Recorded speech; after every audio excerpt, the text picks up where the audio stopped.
মদিনার বাজার দিয়ে নবীজি যাচ্ছেন, নবীজির একটা ওট পছন্দ হয়েছে, তো নবী ওটের মালিকের কাছে গিয়ে জিজ্ঞেস করলেন, ভাইয়া এই ওটটার দাম কত? ওই দামাদামি হলো, নবী সে দামে কিনতে রাজি হলেন, কিন্তু নবীর কাছে তখন অর্থ ছিল না। তখন নবীজি ওনাকে বললেন, আপনি আমাকে ওটটা দেন, আমি এখন গিয়ে আপনার সেই প্রাপ্যটা পাঠিয়ে দিচ্ছি। ওটের মালিক ওনাকে ওটটা দিয়ে দিলেন। আশেপাশে যারা ওটের মালিক ছিল সবাই জিজ্ঞেস করতেছে, এই পাগলা, তুমি কি যাকে ওট দিয়েছো তাকে চিনো? বলে যে না। নাম জানো? বলে যে না। পরিচয় জানো? বলে যে না।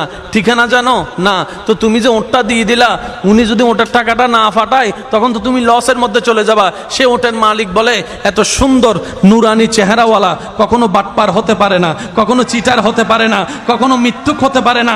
ওনার চেহারা দেখেই তো আমি ওট বিক্রি করার আগে মনটাই বিক্রি করে দিয়েছি, মনটাই বিক্রি করে দিয়েছি, মনটাই বিক্রি করে দিয়েছি। তোমরা যাই বলো, আমার মন বলে উনি আসবেই আসবে, টাকাটা পাঠাবেই পাঠাবে।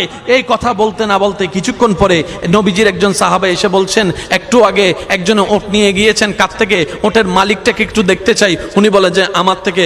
তো উনি বললেন, আমাদের নবী আপনার থেকে ওটটা নিয়ে গিয়েছেন, ধরেন ওটের টাকাটাও দিয়েছেন, আপনাদের খাবার জন্য কিছু খেজুরও হাদিয়া পাঠিয়েছেন, খেজুরও হাদিয়া পাঠিয়েছেন। ওই ওটের মালিক